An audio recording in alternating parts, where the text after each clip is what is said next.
참 좋으신 하나님 아버지 감사합니다. 오늘도 이렇게 토요일 오후에 우리 하나님의 말씀 공부하기 위해서 모였습니다. 여러 가지 교통이 혼잡하고 번잡함에도 불구하고 이렇게 모였사오니 이 시간 복되게 하여 주시고 이 시간이 참으로 가치 있고 뜻있는 시간 되도록 주여 인도하여 주시옵소서. 예수님 이름으로 기도드립니다. 아멘. 오늘 우리 고창근 집사님이 여러분들에게 칼라로 된 지도를 그냥 거창한 걸 하나를 딱 주셨습니다. 우리 공식적으로 감사에 다 같이 박수 한번 부탁드립니다. 이젠 돈 달란 얘기 못해. 박수 다 쳤어 이제. 어쨌든 너무 고맙고요.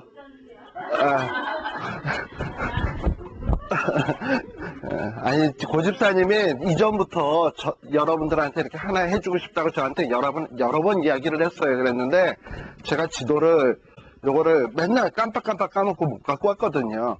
그랬더니 한 번은 우리 블로그에다가 제가 우리 토요일날 성경 공부니까 금요일날 내일은 꼭 지도를 갖고 오십시오 리마인드 시키느라고 올려놓으시더라고. 그래서 이것도 안 갖고 오면 안 되겠다 그래서 갖고 왔더니 오늘도 이렇게 여러분들한테 딱 준비를 해주셨습니다.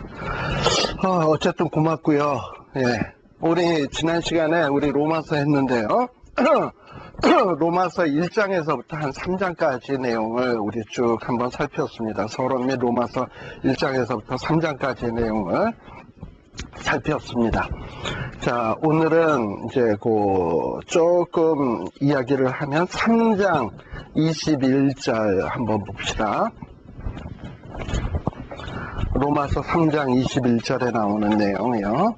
우리 지난번에 한 얘기입니다만은 너무나도 중요하고 너무나도 또 중요한 얘기니까 우리들이 보고 갑시다.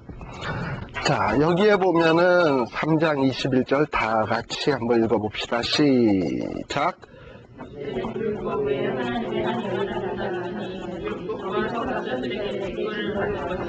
예, 여기에 보면 이제는 율법 외에 하나님의 한 의가 나타났다 했습니다. 그럼 잘 보시면 율법은 의입니까? 의 아닙니까? 요 말로 보면 율법 외에 한 의니까 율법 의입니까? 아닙니까? 아니죠. 율법도 의인데 율법 외에 또 하나의 의가 나타난 거니까 율법도 의고 지금 또 하나 나타난 요것도 의란 얘기예요. 예. 그러니까 율법은 의로워요. 근데 율법으로 의로워지려면 어떻게 해야 되냐? 율법을 다 지켜야 돼. 100%. 다 지키면 의로워져. 그리고 정말 하나님 앞에 의롭다 함을 얻을 수 있습니다. 그런데 우리 지난 시간에 살폈습니다마는 모든 사람이 죄를 범하였음에 하나님의 영광에 이를 수가 없다라고 분명히 이야기를 했거든요. 예. 그래서 모든 사람이 죄를 범했기 때문에 율법으로 의에 이를 수 있는 자가 하나도 없대요. 심지어는 율법을 받은 유대인들은 어떠하냐? 2장 19절 한번 봅시다. 2장 19절에 보시게 되면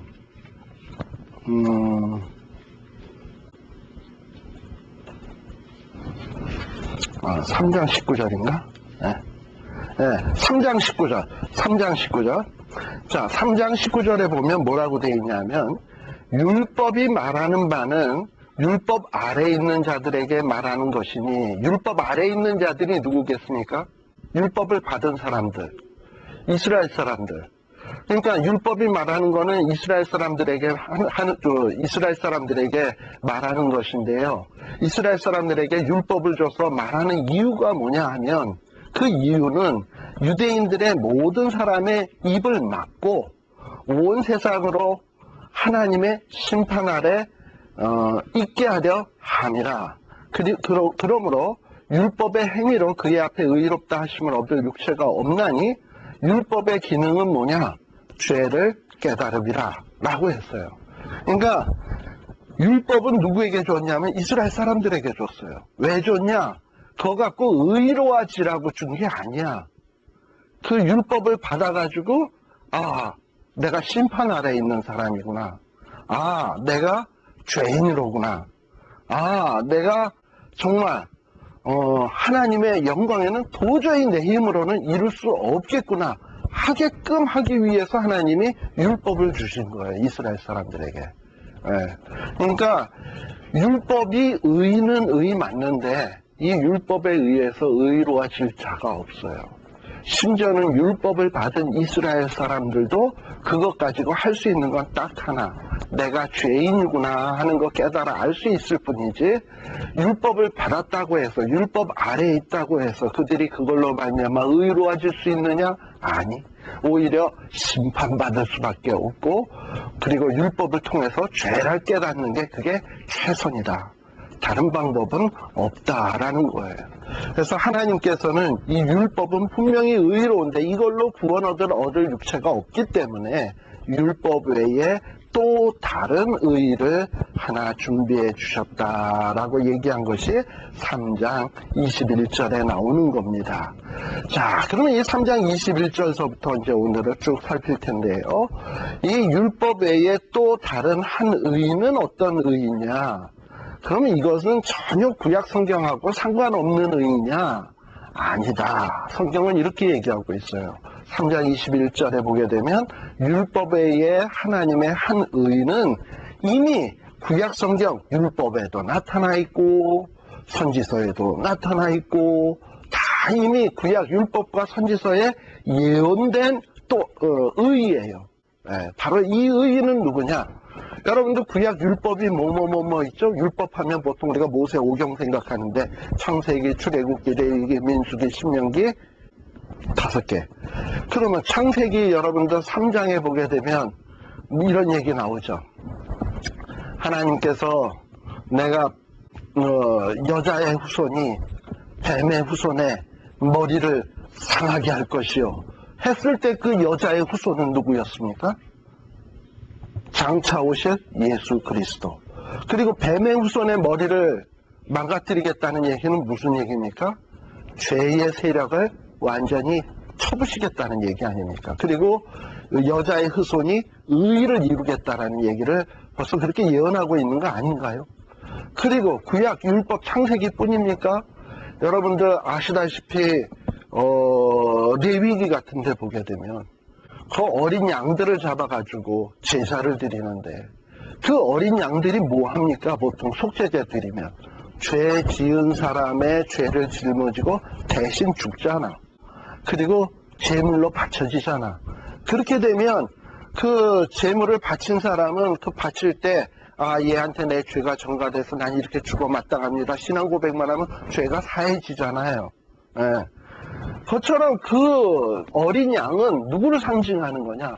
장차 오실 예수 그리스도가 우리를 위해서 이렇게 대속의 양이 될 것을 예표로 보여주고 있는 거야. 그럼 오경이 증거하고 있는 거고 율법이 증거하고 있는 거고요.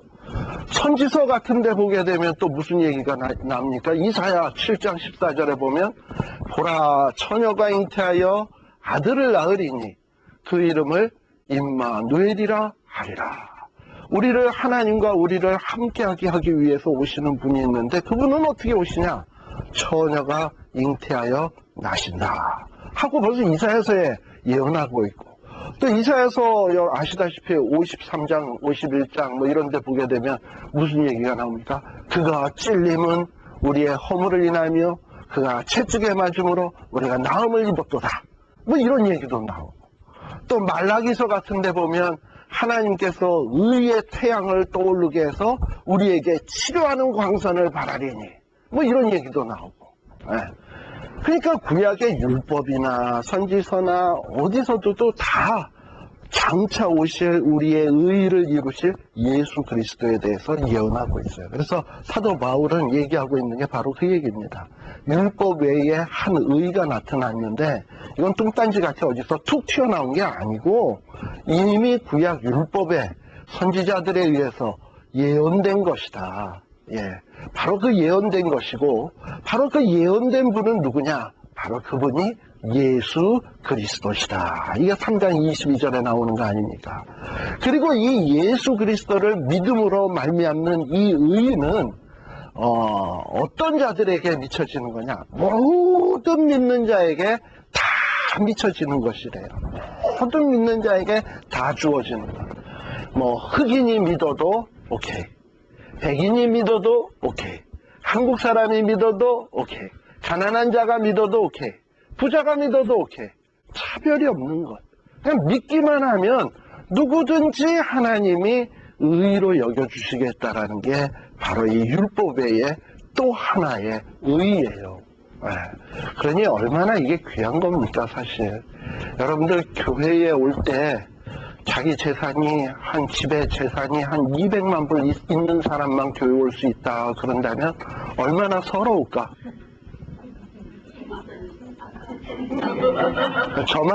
저만 서러울까요? 여기서 뭐 캐시로 집에 최소한 200만 불 이상 있는 사람만 뭐 교회를 나올 수 있다, 천국에 올 수 있다 이런다면 얼마나 서럽겠어요, 그죠? 또 얼굴 이쁘게 생긴 사람만 올 수 있다.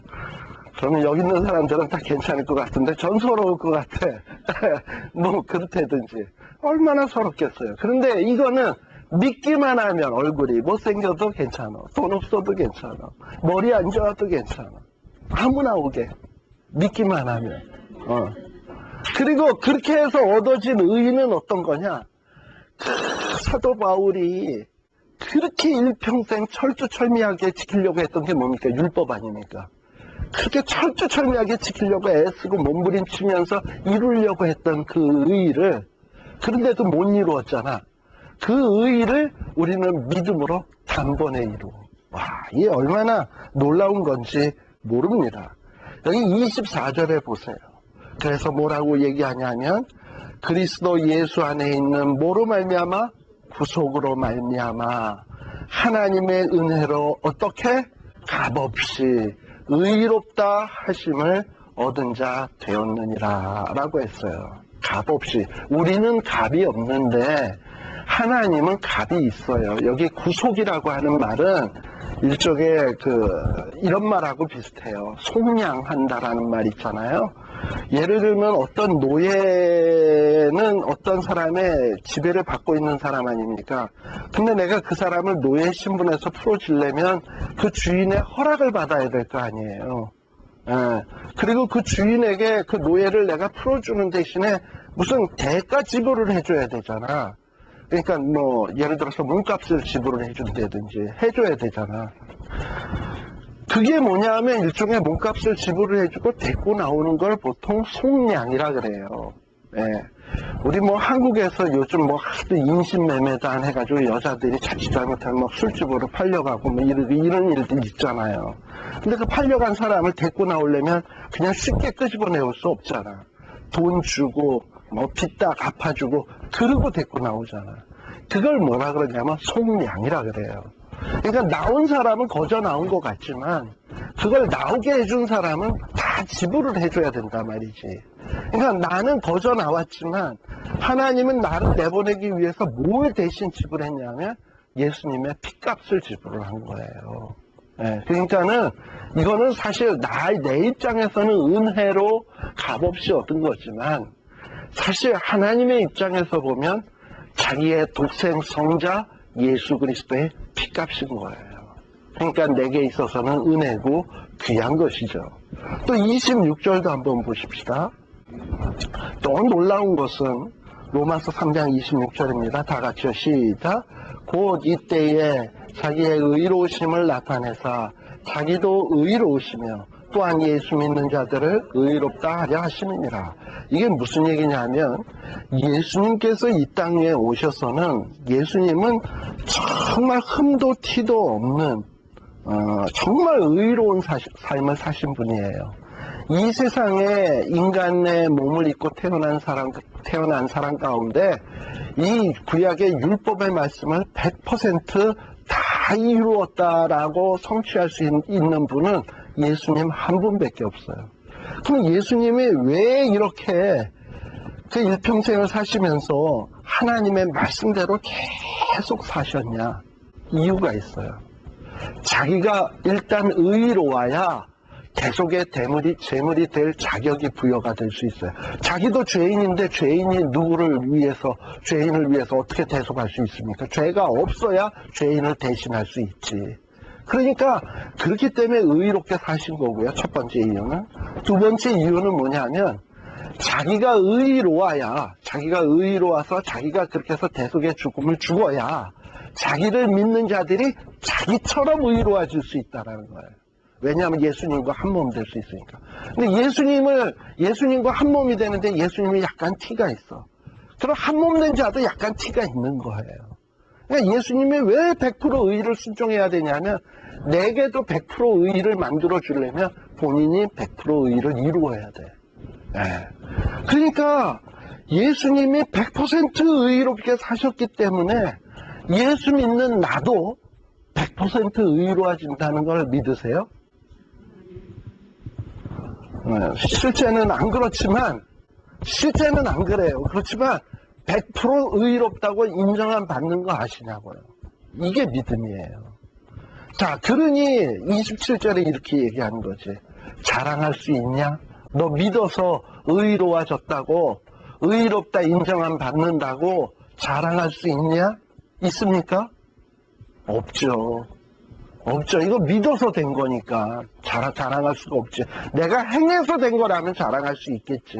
근데 행한 이는 예수님이고 믿는 자는 나고, 그랬더니 예수님이 행해놓은 모든 효과는 내가 누리는 거니까 나는 자랑할 게 없지. 자랑할 분이 있다면 예수님밖에 없는 거예요. 그래서 분명하게 사도 바울은 로마 교인들에게 이렇게 이야기합니다. 다 같이요. 28절 시작. 사람은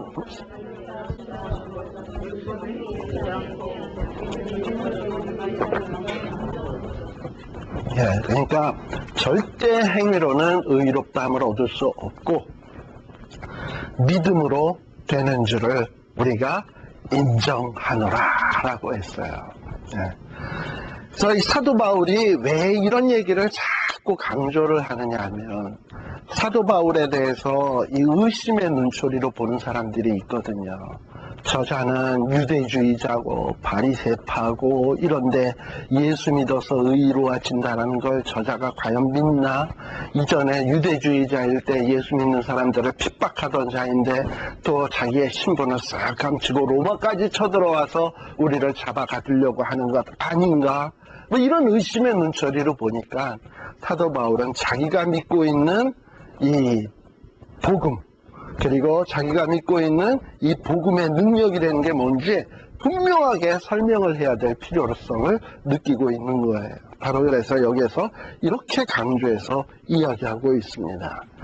심지어 이제 사도 바울은 어떤 이 유대주의자들을 염두에다 두면서 논증을 벌이고 있는데, 심지어 30절에 보게 되면 뭐라고 얘기하냐, 할례를 받는 자도 실질적으로는 구원은 뭘로 말미암아 되는 거냐 하면 믿음으로 말미암아 되는 거고, 또한 무할례자도 의롭게 되는 것은 뭐 때문에 되는 거냐 하면 믿음으로 말미암아 되는 거다라고 이야기하고 있어요.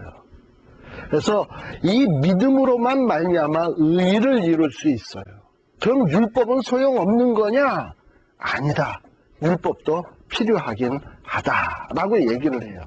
그리고 율법을 오히려 믿음이 굳게 세우는 거다라고 31절에 이야기하고 있습니다. 자, 그러면서 이제 조금 더 논쟁을 4장에 보게 되면 이야기를 하는데요. 4장의 내용에 보면 여러분들 아브라함은 무엇으로 의로워졌을까요? 하고서는 사도 바울이 물어보고 있어요. 4장에 보면 그런즉 육신으로 우리 조상된 아브라함이 무엇으로 얻었다 하리요? 라고 이야기를 하고 있습니다. 자, 아브라함이 뭘로 의롭다 여김을 받았을까요? 자, 한번 물어봅시다. 아브라함 때 율법이 있었습니까? 없었습니까? 자신있게 없었어요. 왜냐하면 모세가 훨씬 뒷사람이니까. 자, 그러면 아브라함 때 할례는 있었습니까? 없었습니까?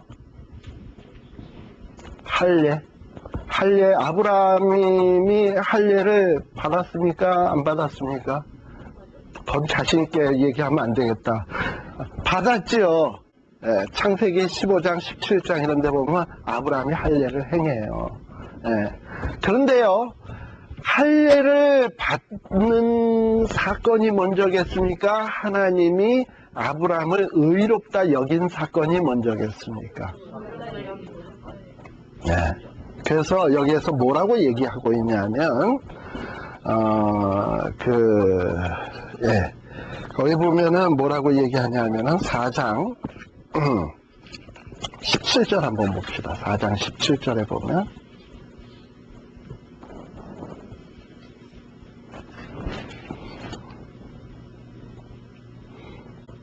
4장 17절에 보면 이렇게 돼 있어요. 내가 너를 많은 민족의 조상으로 세웠다 하신 것 같으리니 그의 믿음 바 하나님은 죽은 자를 살리시며 없는 것을 있는 것 같이 부르시느니라. 이거 이전에 어디를 먼저 보자 하면은 저기를 봅시다. 자, 3절 한번, 4장 3절 한번 봅시다. 시작.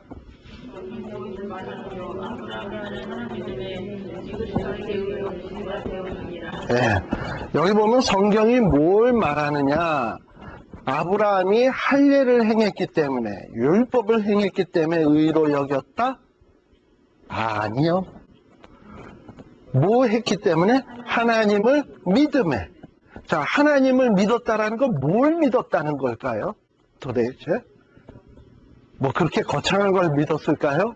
그거보다는 아브라함이 믿은 건 굉장히 현실적인 거예요. 여러분들이 창세기 15장 6절 한번 봅시다. 창세기 15장 6절에 보시게 되면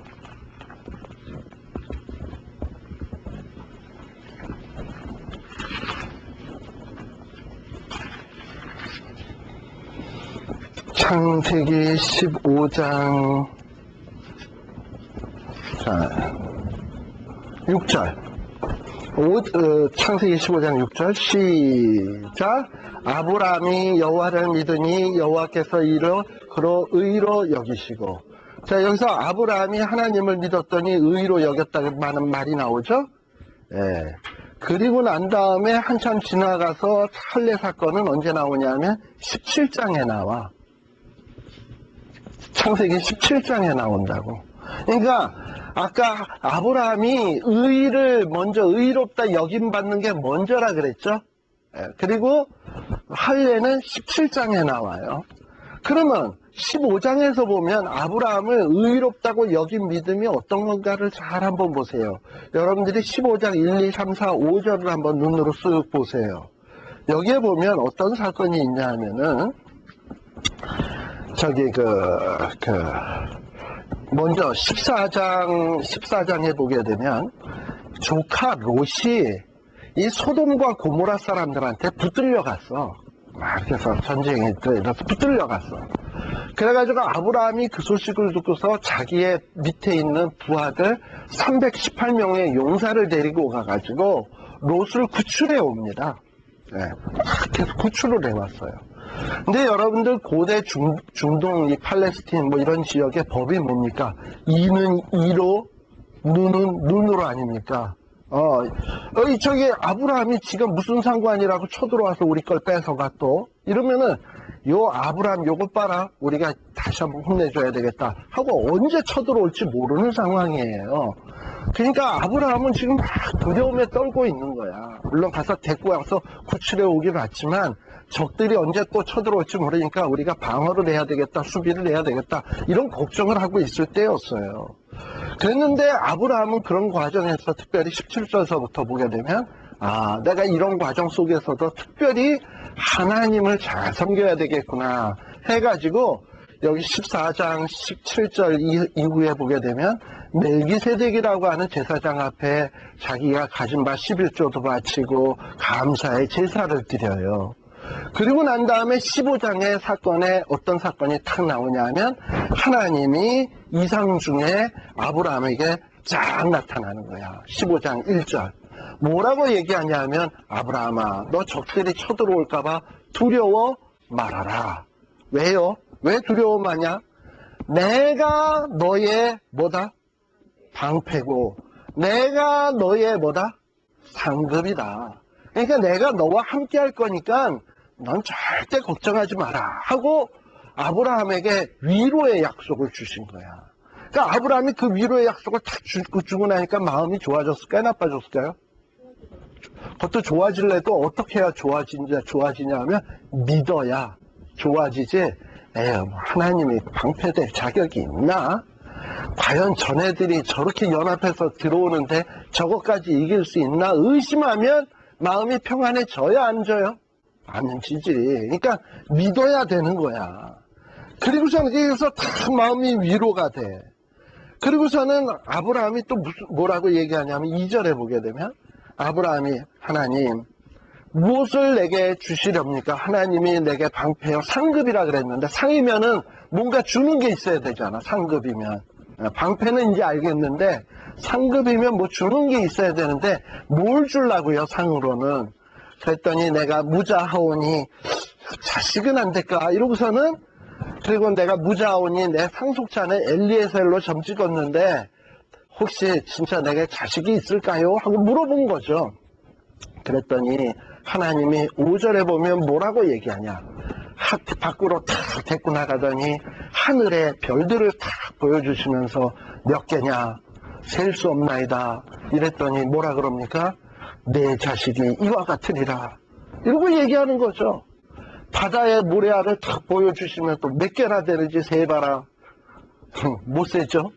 네 자식이 이와 같이 되리라 했더니 그 말에 대해서 아브라함이 뭐 한 겁니까? 믿으니. 이해가 되십니까? 뭘 믿었는지? 그러니까 믿음이라고 하는 거는 그냥 덮어놓고 나 하나님 믿어요. 예수님 믿어요가 아니에요. 하나님이 내게 한 약속. 내가 너 방패 되겠다. 내가 너의 상급 되겠다. 했으면, 하나님이 방패면 나 겁낼 거 없죠. 하나님이 나에게 그런 상급 주신다면, 아유, 좋죠. 하고 가는 거예요. 바로 이게 믿음인 거예요. 지금, 그래서 4장 17절에 보게 되면 아브라함의 믿음을 조금 더 설명을 하는데요. 자, 아브라함이 믿음이 어떤 믿음이냐면 지금 약속을 믿었다 그랬는데요. 이 약속이 현실적으로 가만 생각해 보면 도저히 현실 가능성이 없는 약속이야. 왜냐하면 17절에 보면 이렇게 얘기합니다. 4장 17절. 기록된 바 내가 너를 많은 민족의 조상으로 세웠다 하신 것 같으니 그의 믿은 바 하나님은 어떤 자다? 죽은 자를 살리시며 없는 것을 있는 것 같이 부르시는 이시니라. 하나님은 어떤 분으로 믿어야 되냐면 죽은 자도 살릴 수 있다. 없는 것도 있게 하실 수 있는 분이다. 이거 믿으면 돼. 그런데 아브라함의 상황은 어땠냐면 아브라함은 나이 100세. 하와도 거의 100세. 그니 도저히 애를 낳을 수 있는 상황이 아니에요. 그런데 하나님이 하늘의 물결과 같이 주시겠다 했더니 말도 안 되는 상황인데도 아브라함이 믿었어요. 그랬더니 그 믿음 보시고 그 믿음을 뭘로 여기셨다? 의로 여기셨다. 라는 거예요. 이게 믿음인 거예요. 그러니까 우리가 의로워질 수 있는 믿음은 뭐냐? 아니 예수님이 2000년 전에 돌아가신 게 도대체 나랑 무슨 상관이 있다고 내가 그거 믿는다고 내가 의로워지냐 말이지. 말이 안 되지. 이게 맞는 거예요 사실은. 그런데 하나님이 뭐라 그러냐면 내가 그걸 믿으면 내가 너를 의롭다 해주겠다. 내가 생각해보면 도저히 그건 의로워질 수 있는 길은 아닌데 하나님이 그게 길이라고 했으니 나 그렇게 믿겠습니다. 했더니 그 믿음을 마치 아브라함이 바랄 수 없는 가운데 바라서 의를 이룬 것처럼 나도 도저히 될 수 없는 가운데서 믿었더니 의로 여겨지는 것과 같은 원리예요. 그런 의미에서 아브라함은 우리의 믿음의 조상이다 라고 이야기를 하고 있는 겁니다. 그러니까 믿는다는 게 뭔지 아시겠죠? 그래서 여기 이 믿음은 이 아브라함의 믿음이 어떤 것인지 여러분들이 잘 한번 보실 필요가 있는 거예요. 그리고요, 이렇게 이 믿으면 얼마나 놀라운 효과가 있냐 하면은, 여러분들 이제 4장 다시 앞부분 다시 한번 가봅시다. 4장에 보게 되면, 3절 다시 한번 보면, 아브라함이 뭐하매? 하나님을 믿음에 저에게 의로 여기신 바 되었느니라 라고 되어 있습니다. 그리고 이 믿음은 심지어 얼만큼 놀라운 거냐 하면 5절 다 같이요. 시작. 이를 아니할지라도 경건치 아니한 자를 의롭다 하시는 이를 믿는 자에게는 그의 믿음을 의로 여기시나니. 야, 여러분들 일을 안 하면 그게 의로운 자입니까? 경건치 아니한 사람이 의로운 자입니까? 아니죠. 경건치 않고 일도 하나도 한 게 없어. 그런데 하나님을 믿으면 하나님이 의롭다 해준다는 걸 믿어. 그래서 그렇게 믿었어, 하나님을. 그랬더니 하나님은 어떻게 했냐면 일도 안 했고 경건치도 않은데 믿음만 보고 의롭게 여겨주시겠다는 얘기예요, 이 얘기가. 예, 잘 보세요, 여러분들. 일을 아니할지라도 경건치 아니한 자를 하나님은 어떻게 하신다? 의롭다 하실 수 있어요. 그리고 그걸 믿으면 그의 믿음을 뭘로 여겨? 의로 여겨. 예. 그러므로 이 말씀을 그대로 우리에게 적용해 봅시다. 여러분들 하나님의 일을 하나님 앞에 가서 하나님 나 이만큼 했거든요. 천국 들어갈 수 있죠? 이 정도면. 할 수 있습니까? 자신 있게? 없죠. 일 뭘 했다고 도대체. 또 하나님 앞에 가서 폼 딱 잡고 하나님 나 참 경건하거든요. 이렇게 얘기할 수 있겠습니까? 없죠. 그러니까 일에 있어서도 내놓을 거 없고 경건함에 있어서도 우리는 내놓을 게 하나도 없어요. 그냥 천국 가서 뭐 하나 할 수 있냐면 기껏 나요 일도 못했고요 경건치도 못하고요. 근데요 나 딱 하나 들고 한 거 하나 있거든요. 성경에 보니까 예수 믿으면 구원받는다 그래서 나 예수님 믿거든요. 그랬더니요 하나님이 그거면 돼. 들어오라는 거예요. 자기 아들이 되는 거예요. 그랬더니 그게 또 하나의 의야. 율법 외에 또 하나의 의. 그러니까 복음이에요. 예. 사람들이 복음주의, 복음신학교, 복음도 많이 얘기 참 많이는 얘기는 하는데 실제 이 복음이 왜 복음인지를 모르는 사람이 너무 많은 거야. 예.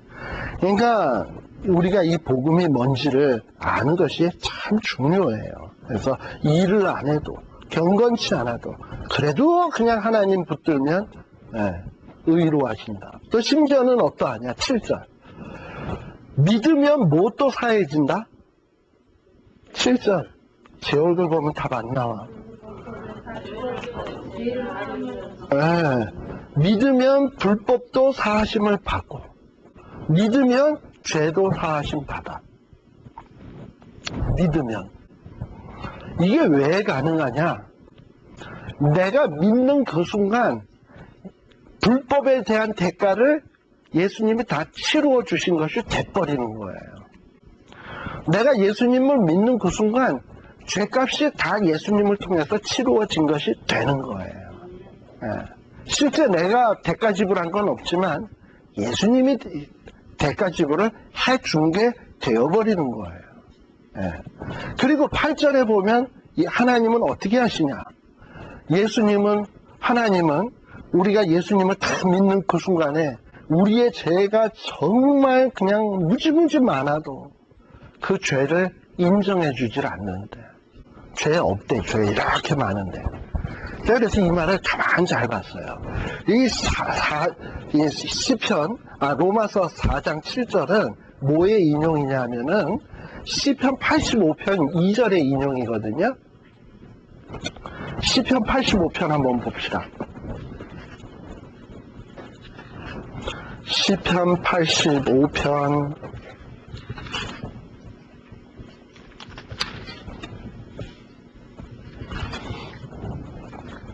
자,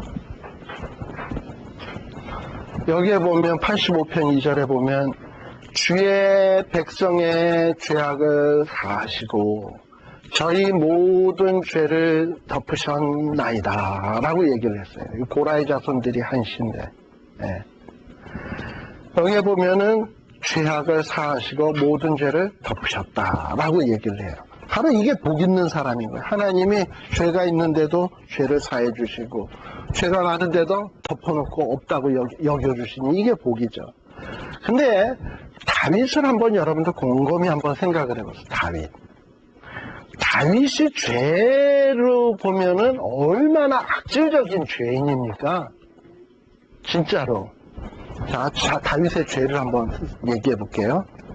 자기 부하들은 다 전쟁터에 나갔는데 자기는 궁궐에서 자빠져 잤어요. 그것도 언제까지? 대낮, 혼한 대낮까지. 게으름죄, 태만죄. 그 다음에 나간 다음에 저녁에 산책을 하다가 어떤 벌거벗은 여인이 목욕하고 있는 것을 봤어요. 그럼 어떻게 해야 되니까? 에이그머니나 하고서는 돌아와야 되는데 에이그머니나 하고서는 계속 이러고 있은 거야. 그러니까 안목의 정욕에 이끌리는 죄를 졌고, 그리고 멈춰야 되는데 멈추지 않은 죄를 졌고, 그 다음에 이제 딱 보고 나니까 뿅 하고 가가지고 궁궐에 돌아와서는 자꾸 머릿속으로 상상의 나래를 핀 거야. 그러니 그 바세바를 데려오지. 그랬으니까. 그래서 견디다 못해서 에이 내가 왕까지 돼가지고 저 여인 하나 마음대로 못해. 부하의 여인을. 그래가지고 자기 밑에 있는 부하를 시켜서 그 여인을 데리고 오게 한 거죠. 간음죄. 그리고 남의 것을 빼앗은 거니까 도적질. 그 남의 제일 귀한 거 아내 빼앗은 거 아닙니까? 그리고 빼앗김을 당한 우리아는 죽임, 살인. 그 다음에 죽이는 것도 자기가 안 죽이고 누굴 시켜서 했냐면 요압 장군을 시켜서 뭐 이렇게 내보냈으니까 살인 교사. 그 다음에 뭐 또 간음을 행한 다음에 이 애를 뱉다 그러니까 애 뵌 거를 없애게 하려고 우리아를 특별 휴관해가지고 이 바세바와 동침시켜서 뱃속에 그때는 유전자 감별법이 없으니까 어떤 알리바이를 성립을 시키려고 서비스 아주 뭐 다지 우리 아이가 대단히 선심이나 치는 것처럼 특별 휴가 줘서 너 아내랑 가서 자라 이랬는데 우리 아가 가서 잤습니까? 아니 내 병사들이 전쟁터에서 싸우는데 내가 여기서 어떻게 아내랑 즐거운 시간을 보내나? 하고서 바깥에서 지켰거든요. 그것도 2번씩이나. 그러니까 어떻게 아리바이를 만들 수가 없어. 그래가지고 그 다음엔 할 수 없이 전쟁터 최전선에 나가서 죽인 거 아닙니까? 그러니까 알리바이 만들라 그랬지. 그 다음에 죽였지. 살인 교사했지. 아무튼 죄로 치면 아마 여기 미국에 있으면은 감옥에서 못 나올 거야 아마. 뭐 한 250년 징역 뭐 이런 식으로 됐을 거예요. 그런데요, 다윗이 하나님 앞에 그렇게 기도했을 때 하나님은 그 죄를 용서하여 주셨습니다. 다윗하고 저기 누구냐, 사울의 죄를 여러분들이 한번 비교를 한번 해보세요. 보면 다윗하고 사울의 죄는 사실 어떻게 보면 비교도 안 돼요. 나가서 받아요.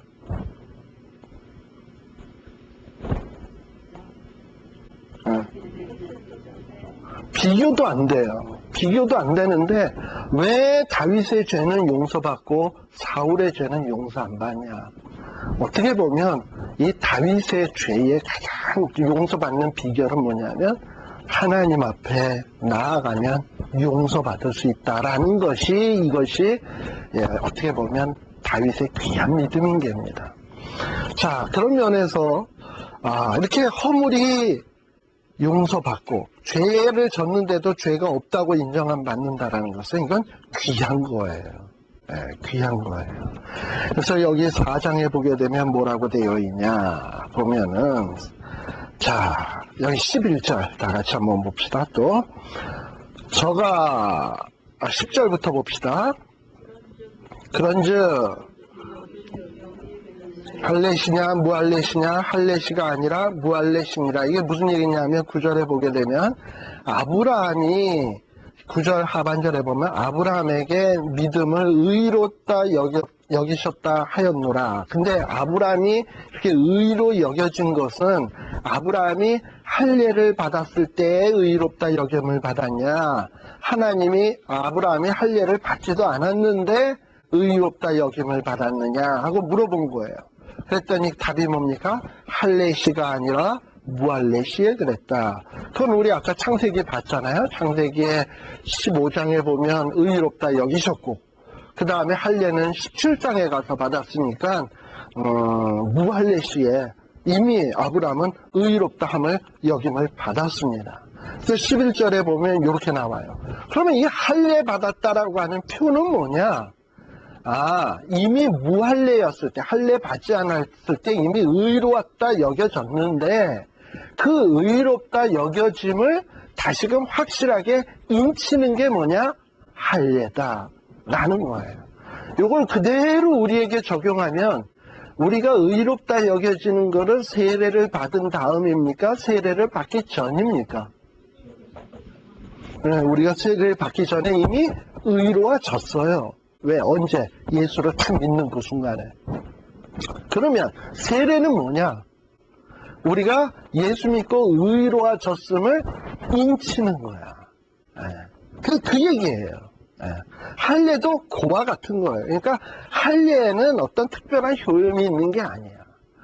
내가 의로워졌구나라는 걸 인치는 거예요. 다시 한번.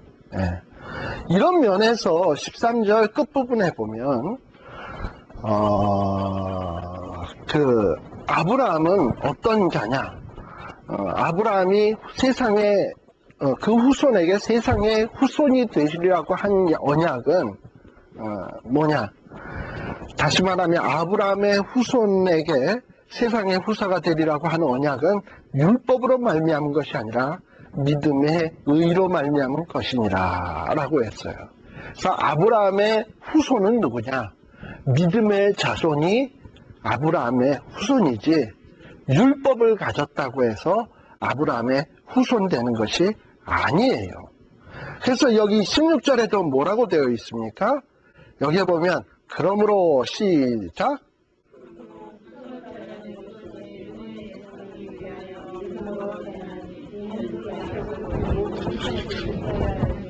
네. 됐어요. 그러니까 뭔 얘기입니까? 아브라함의 후손이 되는 것은 어떻게 되는 거다? 믿음으로 되는 거다.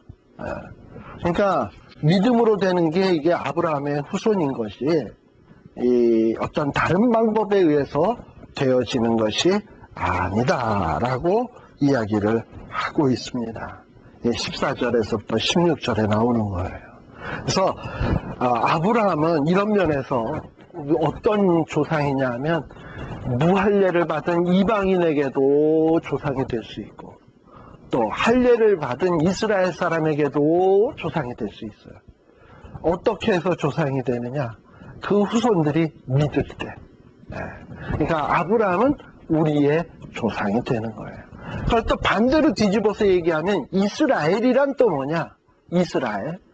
이스라엘이란 쉽게 얘기해서 혈통적으로 아브라함의 피를 받고 태어난 사람이 이스라엘이 아니고 이스라엘은 누가 이스라엘이냐면 약속을 믿는 자가 이스라엘이에요. 그러니까 아브라함에게 주셨던 약속을 믿는 자들이 이게 이스라엘이에요. 그러니까 혈통으로 아브라함의 몸에서 태어난 자가 아니라 하나님의 약속을 믿고 혈통으로 태어났다 하더라도 하나님의 약속을 믿고 끝까지 남는 자가 이스라엘이고 서로 아브라함의 약속과는 전혀 관계없는 이방인으로 태어난 자라 하더라도 하나님의 약속을 믿고 믿음으로 아브라함 안으로 들어오는 자가 이스라엘이에요. 그게 이스라엘이에요. 그래서 이스라엘이 뭔지 아브라함의 후손이 뭔지 하면은 분명하게 답이 나오게 되는 것입니다. 우리 잠시 쉬었다 가죠.